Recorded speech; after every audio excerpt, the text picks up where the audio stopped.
Muito bem, vamos continuar as nossas limitações constitucionais à competência tributária. Vamos para a nossa parte 3 do título Competência Tributária, continuando as limitações. A última limitação na parte passada foi o princípio da irretroatividade. Nós conversamos aqui do artigo 150, inciso 3, a linha A, lembrando que este princípio da irretroatividade se aplica tão somente para a lei que institui ou aumenta o tributo, não tem exceção, conforme nós vimos. E nós agora vamos dar sequência no inciso 3 do artigo 150, que trata de outras limitações importantíssimas. Vamos lá. Princípio da anterioridade. Muito importante, princípio da anterioridade. Sem prejuízo de outras garantias asseguradas ao contribuinte, é vedado à União, Estados, Distrito Federal e municípios cobrar tributos no mesmo exercício financeiro em que haja sido publicada a lei que os instituiu ou aumentou. Cuidado, nos mesmos moldes que o artigo 150, inciso 3, a linha A, princípio da retroatividade, que nós estudamos, só se aplica o princípio da anterioridade à lei que institui ou aumenta um tributo. Somente neste caso. Então, se a lei foi publicada em fevereiro de um ano, só no outro ano é que pode ser cobrado. Não é um ano depois, é no outro ano. Se foi publicado em junho, logo em janeiro do outro ano. Certo? Se foi publicado em dezembro, 31 de dezembro, já pode no dia seguinte, que é 1º de janeiro, mas aí tem um detalhe que nós vamos estudar, que é o princípio da noventena. Mas o princípio da anterioridade é isso.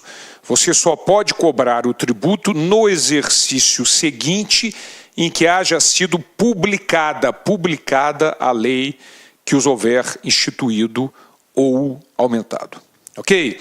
Bom, vamos ver como é que funciona isso na prática. Se nós temos aqui uma publicação no ano de 2018, se a lei não traz a data da vigência, a lei de introdução às normas do direito brasileiro, a antiga lei de introdução ao Código Civil, determina que ela vai entrar em vigor 45 dias depois. Então vamos criar essa hipótese.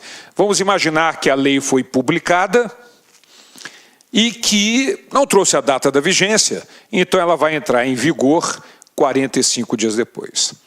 A lei já está em vigor, já faz parte do mundo jurídico, mas se for uma lei que institui ou aumenta um tributo, a eficácia desta lei só no exercício seguinte.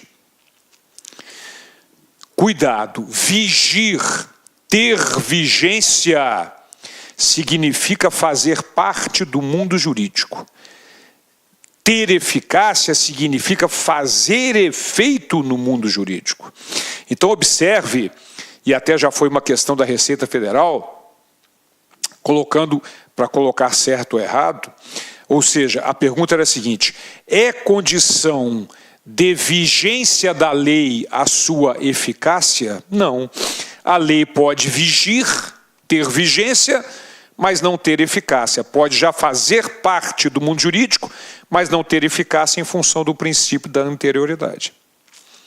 Então, agora, na mesma prova perguntava uma outra afirmativa. É condição de eficácia da lei a sua vigência? Aí sem dúvida, porque é impossível ter eficácia sem ter vigência.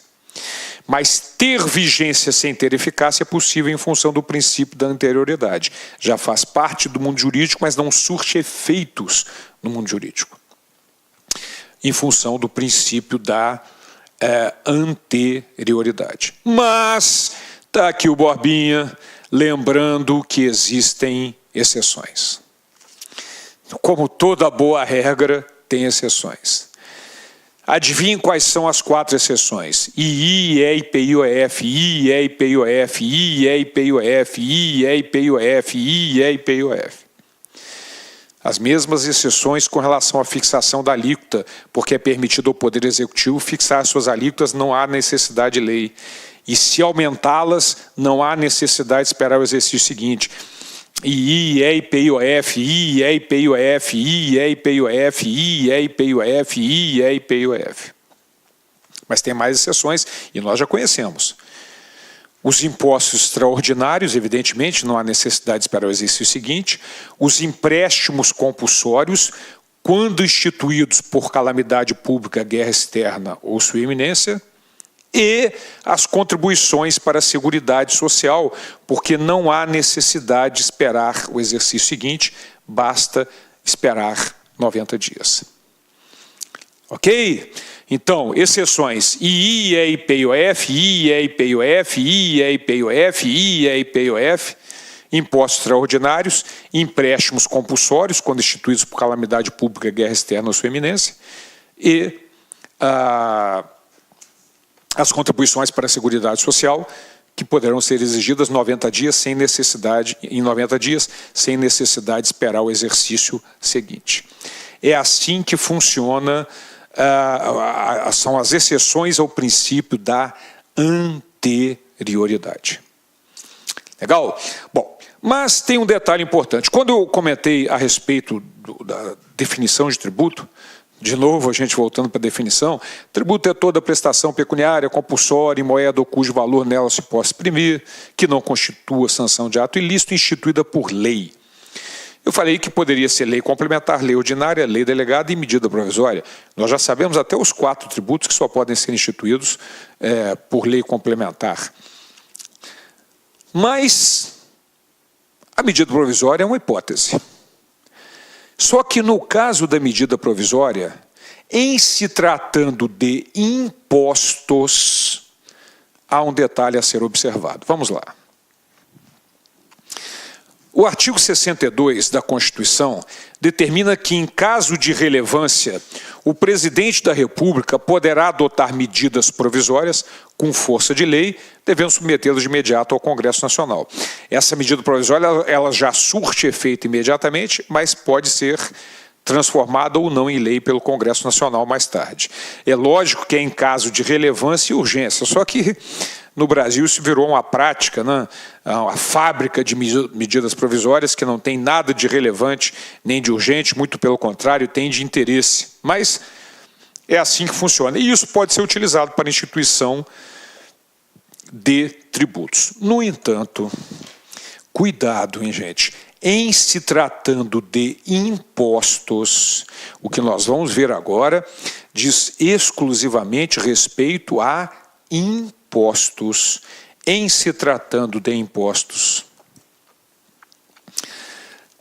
medida provisória que implica instituição ou majoração de impostos, exceto alguns que nós já vamos falar, só produzirá efeitos no exercício seguinte se houver sido convertida em lei até o último dia daquele em que foi editada.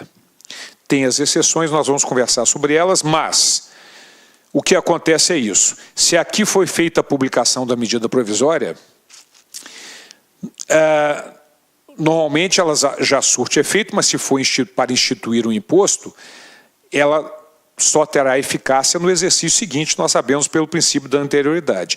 Mas se for por medida provisória, para que tenha eficácia em 2019, no meu exemplo, ela tem que ter sido convertida em lei em 2018. Aí sim ela terá eficácia em 2019. Então, muito importante esse detalhe, mas cuidado, só se aplica para impostos.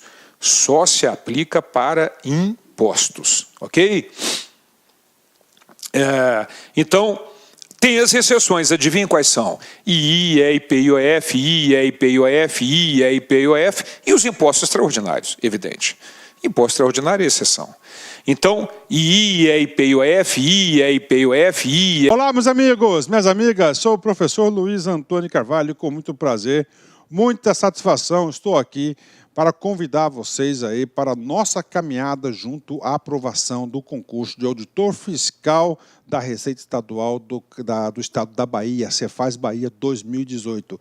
Concurso esse que já foi autorizado, concurso esse que nós estamos aguardando a publicação do edital com muita ansiedade. Se Deus quiser, esse ano vai ser publicado esse edital. Olha, detalhe, gente, esse nosso curso aqui é um pré-edital. Um concurso como esse de auditor fiscal, gente, ele é muito complexo, são várias disciplinas. Se você não estiver estudando com antecedência, com planejamento e foco, pode ter certeza que você vai ser mais um na multidão. E claro, nós aqui da Laco Concursos, nós temos uma metodologia de ensino chamada de Personal Coach. Personal significa pessoal e coach significa treinador. Você vai ter um programa de estudos específico e focado no concurso Cefaz Bahia aqui na Laco Concurso. O nosso curso, ele custa apenas 10 parcelas de R$ 60. Você terá direito a 180 dias de acesso. Durante esse período, você vai ter direito a todas as atualizações a custo zero. E detalhe, vamos supor, você se matriculou hoje, se Deus quiser, o concurso aí vai ser publicado, foi publicado daqui 15 dias. E o conteúdo do curso do pré-edital é diverso do conteúdo do pós-edital, você fique tranquilo, porque dentro do prazo de acesso, nós iremos atualizar a custo zero. Nós aqui da Laco Concurso, em 2018, no nosso plano estratégico, nós tomamos aí a decisão de entrar de cabeça nos concursos de carreiras fiscais, né? E com isso, nós já temos no site publicado da Laco Concurso Cefaz Goiás, temos aí Cefaz Goiás, temos Cefaz DF, Cefaz Bahia, Cefaz Rio Grande do Sul e Cefaz Santa Catarina. Já temos 5 cursos de carreiras fiscais em andamento aqui na Laco Concurso, tá certo? Quer saber mais? Se inscreva no nosso canal, siga lá no nosso Instagram, porque no Instagram nós temos todas as segundas-feiras uma live que nós falamos sobre carreiras fiscais com o professor André Fantoni, que ele é fiscal também, auditor fiscal. Ele é um grande especialista, um coach específico de concurso de carreiras fiscais. Bacana, meus amigos. Espero vocês. Fui. Tchau. Clique lá